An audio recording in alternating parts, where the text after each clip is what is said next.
बच्चों, एकम छठा जो सुबह है, अगले के वीडियो में हमने उसकी समझूती देखी। अब इस वीडियो में मैं अभ्यास और स्वाध्याय के जो प्रश्न जवाब है वह आपको समझाने जा रही हूँ। अभ्यास का पहला जो प्रश्न है, उदाहरण के अनुसार निम्नलिखित शब्दों का वाक्य में प्रयोग कीजिए। जैसे कि एक शब्द उदाहरण के तौर पर यहाँ दिया गया है मंडराना, तो आकाश में काले काले बादल मंडराने लगे। अब दूसरा जो उसमें जो शब्द दिए गए जिसका आपको वाक्य में प्रयोग करना है, जैसे कि पहला शब्द है बाधा, तो बाधा यानी कि दिक्कत, मुझे काम में एक बार बाधा आई। उसके बाद का जो शब्द है उत्सुकता, तो मुझे दीपावली के त्योहार की बड़ी उत्सुकता है। दृढ़ता यानी कि मक्कमता, रेशु की आवाज में दृढ़ता थी। बुजुर्ग यानी कि वडील, मेरे दादाजी बुजुर्ग है। व्यस्त, मैं मेरे काम में व्यस्त होती हूँ। अब दूसरा जो प्रश्न है, प्रश्नों के उत्तर दीजिए। तो उसमें दो प्रश्न यहाँ प्रश्नों के उत्तर दीजिए, उसमें दो प्रश्न दिए गए हैं। दीदी, आपका यह धमाकेदार धक्का मुझे हमेशा याद रहेगा। गोलू ने रेशमा से ऐसा क्यों कहा?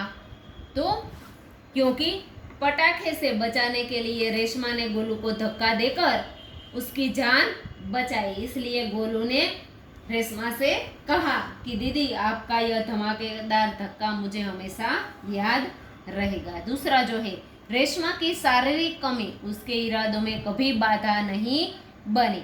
तो यह जो वाक्य है उसका भाव समझाइए। तो क्योंकि रेशमा ने अपनी शारीरिक कमी के कारण उसकी हिम्मत में कभी कमी नहीं आई। वह अपने सभी काम पूरी जिंदा दिली से करती थी। उसकी हर सुबह नई सुबह होती थी। वह हर सुबह अपने काम में नए इरादे से जुट जाती थी, इसीलिए उसके इरादों में कभी बाधा नहीं बनी, उसकी शारीरिक कमी। अब प्रश्न 2 है, उसका ब है, यदि आपकी कक्षा में रेशमा की तरह कोई बच्चा दाखिला ले यानी कि रेशमा की तरह होगा तो आप क्या करेंगे और इस कारणों में उसकी कैसे मदद करेंगे? तो यहाँ कुछ विधान दिए गए हैं। पहला जो है, किन किन बातों का ध्यान रखेंगे? तो यदि हमारी कक्षा में रेशमा की तरह कोई बच्चा दाखिला ले तो हम उसकी हंसी नहीं उड़ाएंगे और उसका पूरा ख्याल रखेंगे। दूसरा है, किस तरह उसकी सहायता करेंगे यानी कि मदद कैसे करेंगे? तो उसे घर से स्कूल आने में मदद करेंगे, खेल कूद में, मध्याह्न भोजन में और शाला की सभी प्रवृत्तियों में उसकी सहायता करेंगे। विद्यालय में क्या परिवर्तन करना चाहेंगे? तो हमारी शाला में, विद्यालय में इस बारे में कुछ भी परिवर्तन करने की जरूरत नहीं है, लेकिन यदि जरूरत हो तो हम आचार्य से निवेदन कर सकते हैं। चौथा जो प्रश्न है, बाकी बच्चों को क्या सलाह देंगे? तो अपने साथी को हम कहेंगे कि यह विकलांग साथियों का पूरा सहयोग दे और सभी इसके साथ अच्छा व्यवहार करें। उसके बाद का जो प्रश्न है, प्रश्न तीसरा, सोचकर बताइए, दीपावली पर आपके परिवार में क्या क्या विशेष तैयारियां की जाती है? बच्चों, दीपावली का त्योहार आता है, तब दीपावली के त्योहार पर पहले तो घर की साफ सफाई की जाती है, सभी वस्तुएं अच्छी तरह रखकर घर को सजाया जाता है। मम्मी कुछ नया नया नाश्ता भी बनाती है और सब लोग नए नए कपड़े खरीदते हैं। तो इस तरह दीपावली के त्योहार में पहले से कुछ तैयारियां की जाती है। दूसरा जो है, क्या दीपावली पर पटाखे छुड़ाने चाहिए? क्यों? तो दीपावली के त्योहार पर हमें पटाखे नहीं छुड़ाने चाहिए, क्योंकि पटाखे है उससे बहुत सारा धुआं निकलता है। पटाखे जलाने से थोड़े समय खुशी मिलती है, पर खतरा ज़्यादा होता है और पैसों की बर्बादी होती है और वायु प्रदूषण भी ज़्यादा होता है। इसलिए दीपावली के त्योहार पर पटाखे नहीं छुड़ाने चाहिए।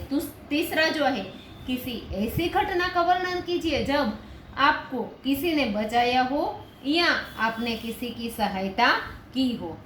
तो बच्चों, यह जो प्रश्न का उत्तर है वह आपको अपने साथ हुई घटना का वर्णन करना है और आपको किसी समय मुसीबत में पड़े हो तभी किसी ने बचाया हो या फिर आपने किसी मुसीबत में पड़े को सहायता की है, तो ऐसा प्रश्न का उत्तर आपको सोचकर अपनी ओर से लिखना है। अब यहाँ है स्वाध्याय के प्रश्नों के उत्तर दीजिए। सुबह से घर के सभी लोग सफाई क्यों कर रहे थे? तो क्योंकि दीपावली का त्योहार निकट था, इसलिए सुबह से घर के सभी लोग सफाई कर रहे थे। रेशमा को घर की सफाई में क्यों नहीं लगाया गया होगा? क्योंकि रेशमा 5 साल की थी तब उसे पोलियो हो गया था, इस कारण घुटनों के नीचे उसके पैर काम नहीं कर रहे थे। उसकी यह शारीरिक कमी के कारण उसे काम में नहीं लगाया होगा।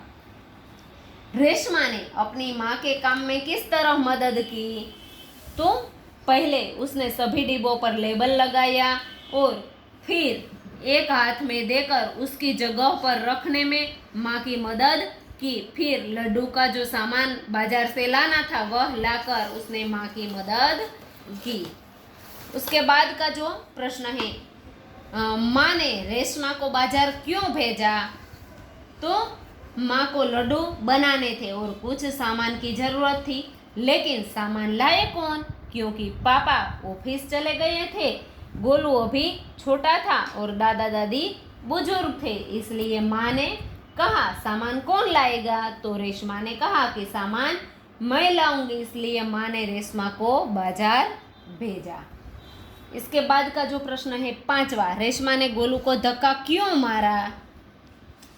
तो रेशमा ने क्या देखा कि गोलू ने जिस पटाखे को बुझा हुआ समझकर छोड़ दिया था उसमें से अब चिंगारियां निकलने लगी हैं। गोलू की पीठ पटाखे की तरफ थी। रेशमा चिल्लाई, गोलू गोलू की आवाज दी, गोलू बचो, तुम्हारे पीछे पटाखा है। पटाखे के शोर में रेशमा की आवाज दब गई। बाकी लोग कुछ समझ पाते सब उससे पहले रेशमा जल्दी जल्दी कुर्सी को धकेलती हुई गोलू के पास जा पहुंची और उसने गोलू को जोर से धक्का दिया और खुद आगे निकल गई और उसी समय पटाखा जोर से फूटा और इस प्रकार रेशमा ने गोलू की जान बचाने के लिए उसे धक्का मारा। प्रश्न दूसरा, रेशमा की जिंदा दिली विषय पर संक्षेप में लिखिए। रेशमा जिंदा दिल है ऐसा हम कैसे कह सकते हैं? तो इसके बारे में बच्चों हमें संक्षेप में लिखना है। तो रेशमा पोलियो के कारण रेशमा के दोनों पैर घुटनों के नीचे से निकम्मे हो गए थे, लेकिन अपनी इस शारीरिक कमी उसके मन पर कभी कोई असर नहीं पहुंचा पाई थी। वह अपने सारे काम स्वयं करती थी। रेशमा बहुत हिम्मत वाली लड़की थी। उसने अपने किसी भी काम में अपने पैरों को बाधा रूप नहीं बनने दिया। वह माँ को भी घर के कामों में मदद रूप बनती थी। सचमुच रेशमा एक जिंदा दिल लड़की थी। इस सब की वजह से हम रेशमा को जिंदा दिल कह सकते हैं। अब तीसरा जो प्रश्न है, नीचे दी गई घटनाओं को कहानी के क्रम में लिखिए। यहाँ 1 से 6 वाक्य दिए गए हैं, पर हमें आगे पाठ में जो घटना के क्रम में वाक्य आते हैं उस तरह से हमें वाक्यों को क्रम में रखना है, यानी कि 1 से 6 क्रम में रखना है। तो यहाँ जो वाक्य है, सबने रेशमा की पीठ थपथपाई, रेशमा ने गोलू को जोर से धक्का मारा, रेशमा बाजार से सामान लाई, रेशमा का घर दियों से झिलमिल प्रकाश से जगमगाने लगा, गोलू अपने दोस्तों के साथ पटाखे छुड़ाने में मस्त था, माँ ने रेशमा को कहा कहीं चोट तो नहीं लगी। तो बच्चों पहले आएगा रेशमा बाजार से सामान लाई, यानी कि तीसरा वाक्य है वह पहले क्रम में आएगा। चौथा जो वाक्य है वह दूसरे क्रम में आएगा। रेशमा का घर दियों से झिलमिल प्रकाश से जगमगाने लगा। 5वां जो वाक्य है वह तीसरे क्रम में आएगा। गोलू अपने दोस्तों के साथ पटाखे छुड़ाने में मस्त था। दूसरा जो वाक्य है वह चौथे क्रम में आएगा। रेशमा ने गोलू को जोर से धक्का मारा। छठा जो वाक्य है वह पांचवें क्रम में आएगा। माँ ने रेशमा से कहा, कहीं चोट तो नहीं लगी। और पहला जो वाक्य है वह छठे क्रम में यानी कि अंतिम क्रम में आएगा। सब ने रेशमा की पीठ थपथपाई। तो यह आपको वाक्य क्रम में रखकर लिखने हैं। अब चौथा जो प्रश्न है निम्नलिखित मुहावरों के अर्थ देकर वाक्य में प्रयोग कीजिए। उसमें मुहावरे हैं, तो ये जो मुहावरे हैं बच्चों यहाँ आगे दिए गए हैं। आँखों का तारा होना, बहुत प्यारा होना, मैं मेरी माँ का आँखों का तारा हूँ, ऐसा वाक्य आप लिख सकते हैं। हाथ बटाना, काम में मदद करना, मैं अपने पिताजी के काम में हाथ बटाती हूँ। पीठ थपथपाना, शाबाशी देना, परीक्षा में मेरे अच्छे नंबर आने पर पापा ने मेरी पीठ थपथपाई। और उसके बाद जो पांचवा प्रश्न है, उदाहरण के अनुसार शब्द का उपयोग करके वाक्य लिखिए। यहाँ उदाहरण के तौर पर बच्चों जो देखो, यह की और की, ह्रस्व ई और दीर्घ ई, बस इतना ही फर्क है। कभी कभी हम बहुत बार ऐसी गलती करते हैं कि जहाँ ह्रस्व ई आती है वहाँ दीर्घ ई कर देते हैं। तो इनसे बच्चों वाक्य में कितना अंतर हो जाता है, यानी कि वाक्य का पूरा जो मीनिंग होता है, उसका जो अर्थ होता है वह बदल जाता है, यानी कि अर्थ घटन हो जाता है। तो इसीलिए यहाँ कुछ ऐसे उदाहरण दिए गए हैं। उसने कहा कि वह निर्दोष है, तो यहाँ पहला की यानी कि तेमणे कह્યું के, ये की का मतलब के होता है, ते निर्दोष छे। दूसरा जो की है, मैंने नवीन की सहायता की, तो मैं नवीन नी, यह की का मतलब नी हो गया, मैं नवीन नी मदद करी। पहला की यानी कि के, दूसरा की यानी कि नी, ऐसा अर्थ होता है। अब यहाँ कुछ वाक्य दिए गए हैं। पहला जो वाक्य है, इसलिए और ताकि, इसलिए तो उसका अर्थ होता है એટલા માટે, अथवा ताकि तो तेथी अथवा केम के, ऐसा मीनिंग होता है। मैंने अच्छा कार्य किया इसलिए पापा ने मेरी पीठ थपथपाई, तो मैं साરું કામ કર્યું એટલા માટે પપ્પાએ મને શાબાશી આપી। ताकि तो मैदान में पुलिस का बंदोबस्त किया गया था ताकि मंत्री जी की सभा में कोई गड़बड़ी ना हो। तो તેથી मैदाનમાં पुलिसનો બંદોબસ્ત રાખેલો હતો, તેથી મંત્રીજીની સભામાં કોઈ ગડબડ ન થાય। दूसरा है क्योंकि जबकि, क्योंकि એટલે કે કેમ કે, जबकि એટલે કે જેમ કે। आज मैं शाला नहीं आई क्योंकि मुझे बुखार हुआ था, तो आज हूँ शालाए न આવી કેમ કે મને તાવ હતો। बेटी सावली है जबकि माँ बाप दोनों गोरे है, तो दीकरी काળી છે, જેમ કે माँ बाप છે બંને गोरा એટલે કે सफेद છે।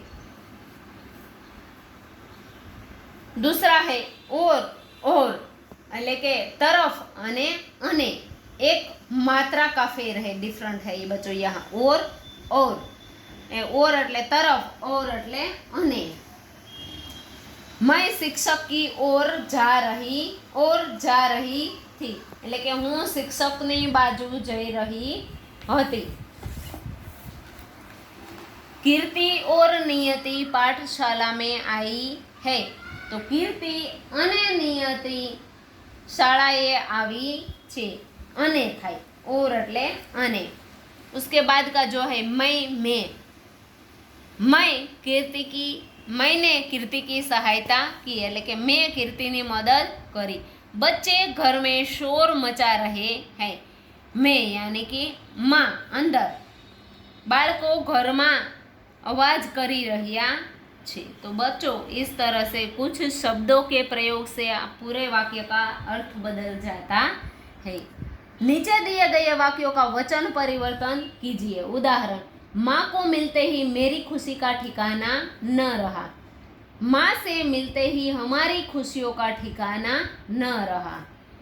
मेरी तो हमारी, यह बहुवचन, एक वचन का बहुवचन। यह जो वाक्य है बच्चों, यह एक वचन का वाक्य है और इसका वचन परिवर्तन करके दूसरा जो वाक्य है वह बहुवचन में परिवर्तित किया गया है। એટલે કે માને મળતા જ મારી ખુશીનો પાર ન રહ્યો, માને મળતા જ અમારી ખુશીઓનો પાર ન રહ્યો। એટલે કે આ એક બાળક માને મળીને આનંદ થયો, આ માના ઘણા બધા બાળકો સાથે મળ્યા અને એને આનંદ થયો, એટલે કે बहुवचनની અંદર એનું પરિવર્તન કર્યું। ऐसी कोई घटनाएं मेरे साथ घटी है, तो ऐसी कई घटनाएं हमारे साथ घटी है। यहाँ बच्चों देखो मेरी और ये आ गया हमारे साथ, यानी कि एक वचन का बहुवचन हो गया। मेरे और ये आ गया हमारे। परिवार ने मरीज की अच्छी तरह से देखभाल, परिचारिका ने मरीज की अच्छी तरह से देखभाल की, यानी कि नर्से बीमार व्यक्तिनी सारी रीते देखभाल करी। परिचारिकाओं ने, यहाँ ओ लग गया, ओ ने मरीजों की अच्छी तरह से देखभाल की। तो ये दो शब्द में परिवर्तन किया गया है।